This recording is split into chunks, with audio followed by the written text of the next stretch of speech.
Thanks to Sony's most recent state of play, not only do we know that a Resident Evil 4 remake is on the way, but we also know that PSVR 2 content is in development for the game too. But what does the term PSVR 2 content even mean? It's a little bit vague to say the least. Are we going to see a fully playable campaign in the same vein as Resi 7 and the upcoming VR version of Resi Village, or will it be something simple and incredibly disappointing like a character model viewer or some smaller standalone VR minigames like the Mercenaries mode? In this video, I'm going to put my imagination hat on and speculate on what we might see if it turns out that Capcom was treating us to a fully fledged VR version of the Resident Evil 4 remake. So join me, Eurogamer's Ian Higton, as I get my daydreaming on and list off 8 Resident Evil 4 remake moments that would be amazing in VR.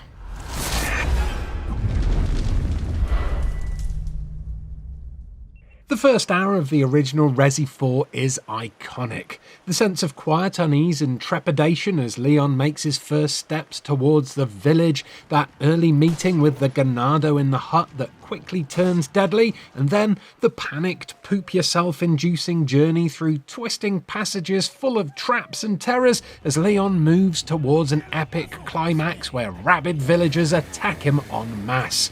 Back when the original version was released, this first hour was as scary and as thrilling as any horror game could be, and it was an absolute game changer for the genre. But compared to nowadays, well, these classic locations do now feel a bit basic and empty. This whole section worked really well in the recent Quest 2 port of Resident Evil 4, sure, but that game relied on the same visual stylings as the original release in order for it to be able to run properly on the standalone headset. So it's gonna be really interesting to see what changes the remake brings to this famous intro when it's running on the PS5. The brief gameplay snippets we've seen of this remake certainly suggest that the environments will be way more detailed this time around, and this could play into making that journey from the police car to the village so much more suspenseful than it was before. I'd like to think that the intro to the remake would play out a bit more like Resident Evil 7's first hour, featuring properly overgrown passages thick with foliage to push through and swampy areas that hide bear traps and tripwires in the mud. All these weird Blair Witch-style totems would look great if they were done up in the same grotesque way as the horrors that decorate the scenery of modern Resi games, and some new, ultra-detailed but dilapidated houses and huts could easily hide a few more sneaky jump scares within them. The higher the level of world building, the more immersive VR becomes, and Resi 7 absolutely nailed that with its opening moments. So if Capcom does go full VR for the Resi 4 remake, I'd expect them to double down on these environmental details and make the world seem super lifelike in order to take advantage of the power of the PSVR 2. I'm like a goat, I spook easy. Do you fall asleep when you get scared?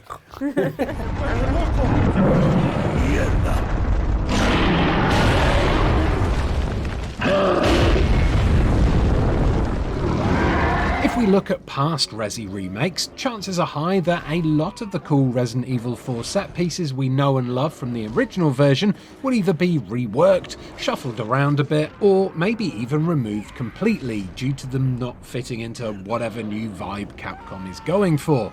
But one thing that should definitely still feature, well, no, has to feature, is that first battle with El Gigante.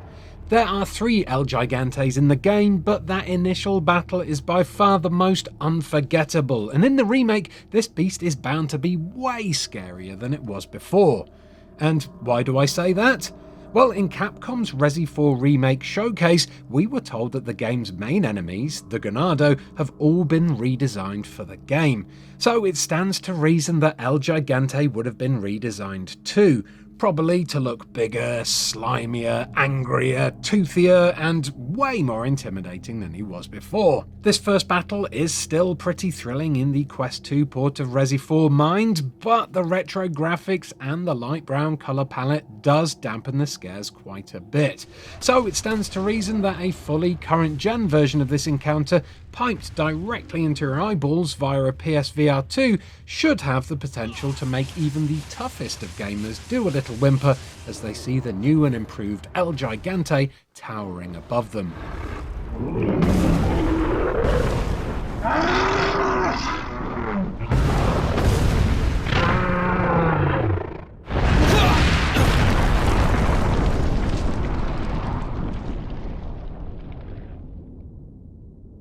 Now, of course, this list had to feature the Delago fight in the lake.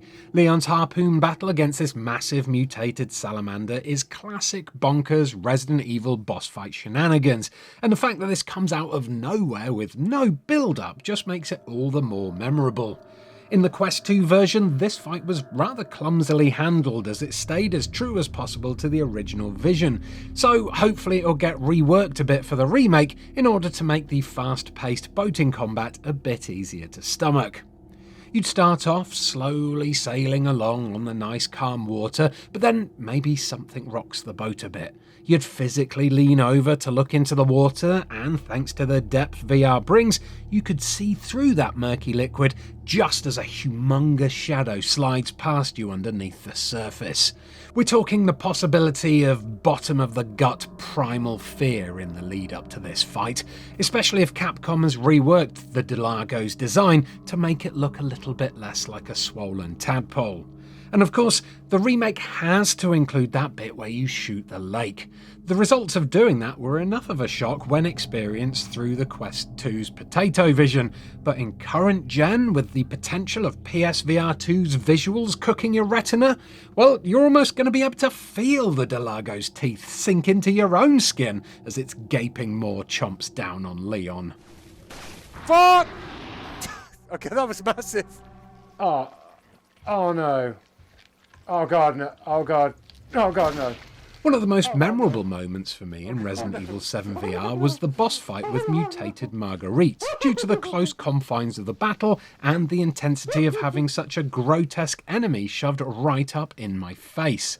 For that reason, I could imagine this boss fight with Mendez being just as intense if done right. In the original version of the game, you don't have a huge amount of room to manoeuvre, but Mendez spends most of his time wandering around on the ground floor of the burning barn, so it's quite easy to climb up and take pot shots at him from afar. But what if he leaned into his new centipedal form a little more in the remake and started scurrying around along the walls and the ceiling? That way he could disappear from view mid-battle, only to explode through a wall by your face, or come at you from a hole in the ceiling when you least expect it, or even take a swipe at you from underneath the floorboards if you decide to climb up high. Honestly, this kind of intense, close-quarters battle set inside a blazing barn would be amazing in VR, especially with some 3D audio going as well.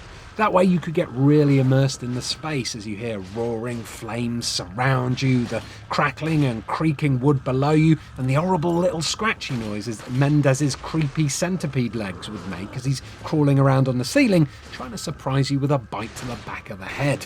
Scary, yes, but also bloody awesome.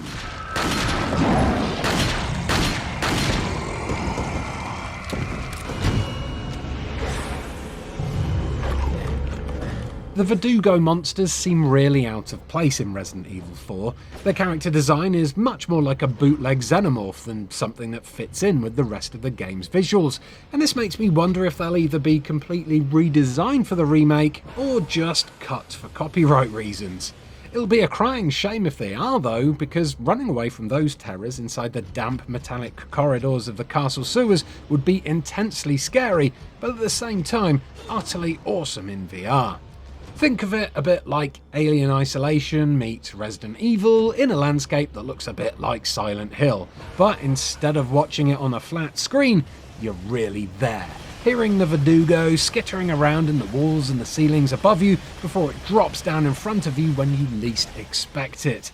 In the original game, it's possible to get past this area really quickly with the rocket launcher equipped, but an extended version of this section done right, where you're robbed of some of the more powerful weapons and you have to rely on your skills and your stealth alone to survive, could easily end up being one of the most scariest moments of any virtual survival horror game ever made.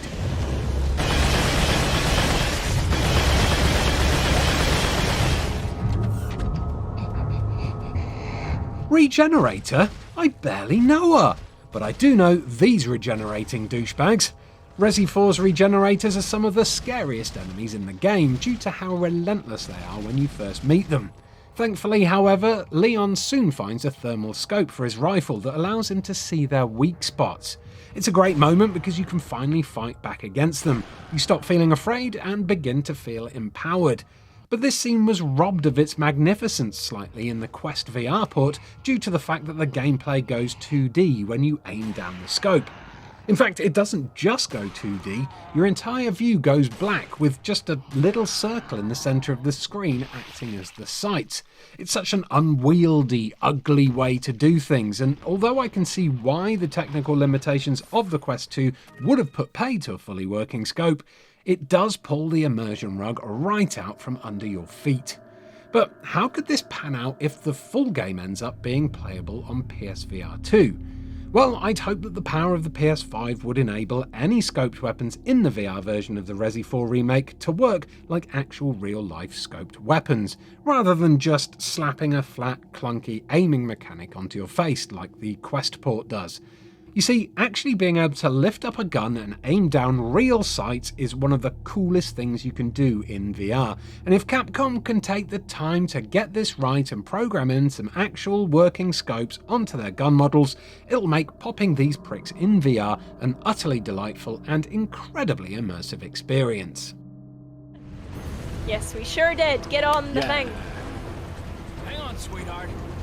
Call her sweetheart. Jesus. Leon and Ashley's jet ski escape may be a bit of an aggravating climax in the original game due to the insta-kill nature of the gameplay, but a fleshed out, fully immersive and slightly fairer jet ski run through a crumbling cavern could be a lot of fun in virtual reality. Being able to use the motion controls to manually gun the throttle and turn the jet ski to avoid falling boulders and other hazards without being semi-on rails would be thrilling, and that would only be enhanced by the ability to turn your head and look behind you at the approaching tidal wave. Seeing that thundering towards you and hearing the roar of the water through 3D headphones would make this nail-biting finale feel both exciting and anxiety-inducing, and you can bet there'll be some adrenaline-fueled screams of joy as players burst from the cave mouth with only seconds to spare. Yay! A rainbow!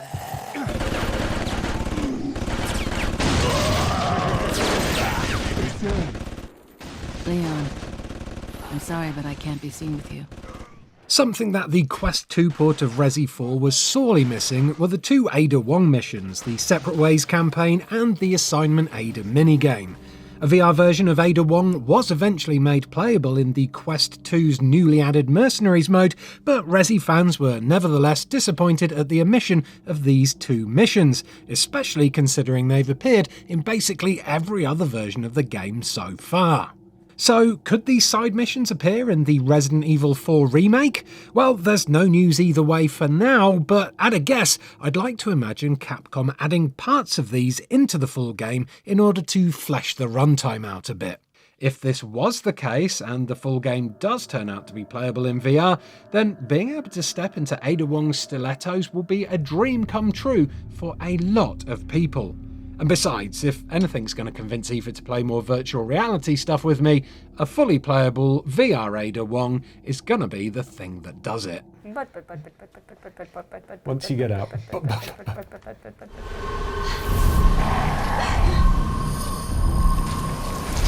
And that's all, friendos. As I said before, most of my thoughts here are daydreams and speculation, so don't take them too seriously.